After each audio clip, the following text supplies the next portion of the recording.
शाज़िया को असल में इस बात की समझ नहीं आ रही है कि आखिर सैफ़ी बाबा ने नासिर को साफ-साफ मना क्यों कर दिया? क्यों उसके बारे में ये सारी कारस्तानी की है? आखिर ऐसी क्या वजह है जो नासिर को मना किया गया है बताने से? जिस पर वो काफ़ी हैरान होती है और औरंगज़ेब से कहती है कि मुझे तो इस चीज़ की समझ नहीं आ रही कि आखिर नासिर को मना क्यों किया गया और उससे हर चीज़ बचाने की कोशिश क्यों की गई है। आगे से आप देखेंगे कि औरंगज़ेब कहता है नासिर गुड्डी का चमचा है, इसलिए ये बात बड़े अच्छे तरीके से सैफ़ी भी जानता था। इसलिए हो सकता है कि वाक़ई में सैफ़ी हमारी मदद कर दे, क्योंकि वो भी गुड्डी से उतनी ही नफ़रत करता है जितनी कि हम करते हैं। क्योंकि याद है गुड्डी की स्वीटी ने कैसे उसका हाथ जला डाला था, उसके दिल में भी आज तक लगता है यही बात बैठी हुई है, जिसकी वजह से वो शदीद से शदीद नफ़रत करता है। आप देखेंगे जी बहुत ज़्यादा गुस्से में आ चुका है सैफ़ी और कहता है कि आखिर ये माजरा हुआ तो हुआ कैसे? कैसे गुड्डी यहाँ से जा सकती है? मुझे तो समझ नहीं आ रही है। इसके पीछे ज़रूर किसी की साज़िश है और वो ये साज़िश नासिर को कह रहा है और कहता है कि नासिर ने ही सब कुछ किया है। नासिर की वजह से ही सब कुछ हुआ है, क्योंकि नासिर पर पूरा इल्ज़ाम धरा जा रहा है। लेकिन दूसरी तरफ उसकी फ़ातिमा आंटी काफ़ी तसल्ली में आ चुकी है, जैसा कि उन लोगों को पता चलता है कि नासिर ने ही उसकी मदद की है, क्योंकि वो लोग जानते हैं कि गुड्डी से नासिर कितना प्यार करता था। इसलिए अब देखेंगे कि बिल्कुल बेफ़िक्र से हो चुके हैं और कहते हैं कि नहीं, सारे मामले ठीक होंगे, हमें पूरा यकीन है। क्योंकि मुझे लगता है कि हमें नासिर से बात करनी होगी। उन लोगों ने ही ये कारस्तानी की है और हमारी गुड्डी को बचाने की कोशिश की है, क्योंकि गुड्डी को साफ-साफ देखा जा सकता है कि वो अपनी मर्ज़ी के साथ जा रही थी।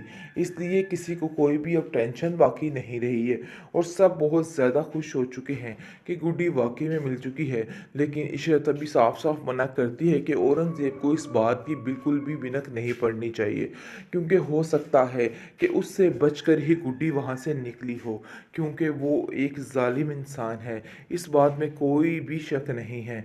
उन लोगों से अभी इस बात की दूरी ही रखी जाए तो बेहतर है, क्योंकि मुझे लगता है सारा मामला एक प्री प्लान बात था। इसको हज़म नहीं हो रही है और बहुत परेशान हो चुका है कि आखिर अब इन सब बातों का क्या हल निकाले, क्या करे और क्या ना करे। समझ रही थी कि सारा मामला ठीक हो जाएगा और रफ़ा-दफ़ा हो जाएगा और सारी परेशानियाँ ख़त्म हो जाएँगी। लेकिन जी आप देखेंगे कि परेशानियों में तो अब इज़ाफ़ा होने वाला है और तैयार हो जो शाज़िया बेगम, बहुत जल्द तुम्हारी कहानी का दी एंड है और तुम्हारा वो हश्र होगा कि तुम याद रखोगी, क्योंकि सारी ज़िंदगी जब जेल की चक्कियाँ बैठ के पीसेगी ना, तो इसकी अक्ल ठिकाने आ जाएगी। इसने जो कुछ किया है, इसकी सज़ा इस औरत को मिलकर ही रहेगी। बहुत सताया, बहुत रुलाया बेचारी गुड्डी को।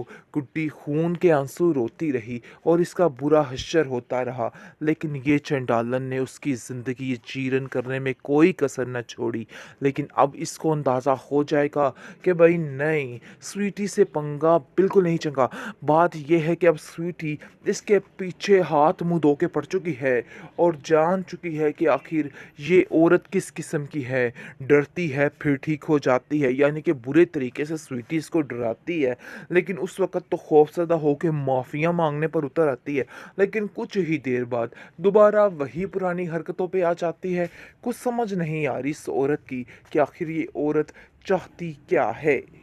आखिरकार बज गया धमाका गुड्डी ड्रामे में। नाज़रीन, बहुत ही ट्विस्ट आ गया है, क्योंकि जैसा कि आप देख रहे हैं कि चाची के घर से भाग चुकी है बेचारी गुड्डी।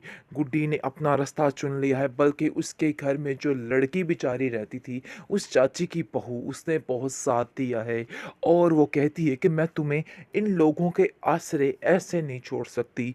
मैं तुम्हारा साथ दूँगी और तुम यहाँ से जाओगी और अपनी ज़िंदगी जियोगी। मैंने जैसे अपनी ज़िंदगी जी है, मेरी तरह मैं तुम्हें जीने नहीं दूँगी। बहुत परेशान हो चुकी है, लेकिन जी आप देखेंगे कि जैसे ही सैफ़ी बाबा को इस बात का इल्म होता है कि आखिर उसकी गुड्डी गई तो गई कहाँ, वो आता है और आकर सारा माजरा देखता है और कहता है कि आखिर गुड्डी को रातों रात क्या हो गया? ज़मीन खा गई कि आसमान निकल गया? समझ ही नहीं आ पा रही कि गुड्डी है किधर? जिस पर उसकी चाची जान उसको कहती हैं कि अरे भई मुझे तो पता ही नहीं चला, इसमें ज़रूर किसी की साज़िश है। देख लेना अगर कुछ ऐसा हुआ तो मैं तबाही मचा दूँगी और ऐसा हश्र करूँगी कि ये लोग याद रखेंगे। बहुत मुश्किल में आ चुके हैं सब, लेकिन जिस सैफ़ी उससे ज़्यादा मुश्किल में आ चुका है। उधर हामी बढ़ चुका है और इधर गुड्डी गुमशुदा हो चुकी है, क्योंकि वो इसके चुंगल से भी निकल चुकी है। बहुत परेशानी का आलम है। जहांगीर कॉल करता है इसको, औरंगज़ेब कॉल करता है इसको और कहता है कि बाबा जी कहाँ पे पहुँची हमारी गुड्डी? तुमने तो कहा था कि गुड्डी का पता मिल जाएगा। वो उसको आगे से लारे लगाता है और कहता है कि हाँ, बहुत जल्द मैं उसके बारे में तुम्हें बता दूँगा। परेशान होने की कोई भी ज़रूरत नहीं। देख लेना मामलात कैसे ठीक होंगे। परेशान मत हो। लेकिन अंदर ही अंदर से वो ख़त्म हो चुका है, क्योंकि वो जान चुका है कि अब बाजी पलट चुकी है और उसके हाथ में कुछ भी नहीं है। खाली हाथ रह चुका है बेचारा। लेकिन जी आप देखेंगे कि अभी भी हार नहीं मानी जा रही। अभी भी वैसे के वैसा ही है और अपने आप को वैसा ही दबंग समझ रहा है। लेकिन औरंगज़ेब का भी बुरा हश्र होने वाला है कि जो कुछ सोच रहा है ना, सब कुछ इसके उल्ट पड़ने वाला है और इसकी सारी ज़िंदगी तबाह फना होने वाली है। इस चीज़ का अंदाज़ा भी इसको नहीं है। बहुत परेशानी का आलम है घर में। कुछ समझ नहीं आ रही कि आखिर ये मोड़ कहाँ पे जाएगा और कहाँ पे रुकेगा। शाज़िया जो कि बड़ी चलत्तर चालाक औरत बनती थी, अपने आप को न जाने क्या समझती थी। समझ रही थी कि सारा मामला ठीक हो जाएगा और रफ़ा दफ़ा हो जाएगा और सारी परेशानियाँ ख़त्म हो जाएंगी। लेकिन जी आप देखेंगे कि परेशानियों में तो अब इजाफ़ा होने वाला है।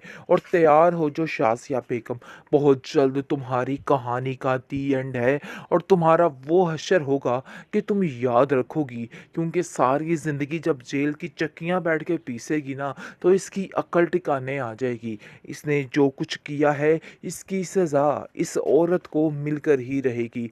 बहुत सताया, बहुत रुलाया बेचारी गुड्डी को।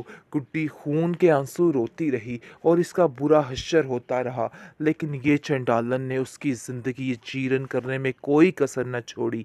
लेकिन अब इसको अंदाज़ा हो जाएगा कि भाई नहीं, स्वीटी से पंगा बिल्कुल नहीं चंगा। बात यह है कि अब स्वीटी इसके पीछे हाथ मुंह धो के पड़ चुकी है और जान चुकी है कि आखिर ये औरत किस किस्म की है। डरती है फिर ठीक हो जाती है, यानी कि बुरे तरीके से स्वीटी इसको डराती है, लेकिन उस वक़्त तो खौफज़दा होके माफ़िया माँगने पर उतर आती है। लेकिन कुछ ही देर बाद दोबारा वही पुरानी हरकतों पे आ जाती है। कुछ समझ नहीं आ रही इस औरत की कि आखिर ये औरत चाहती क्या है।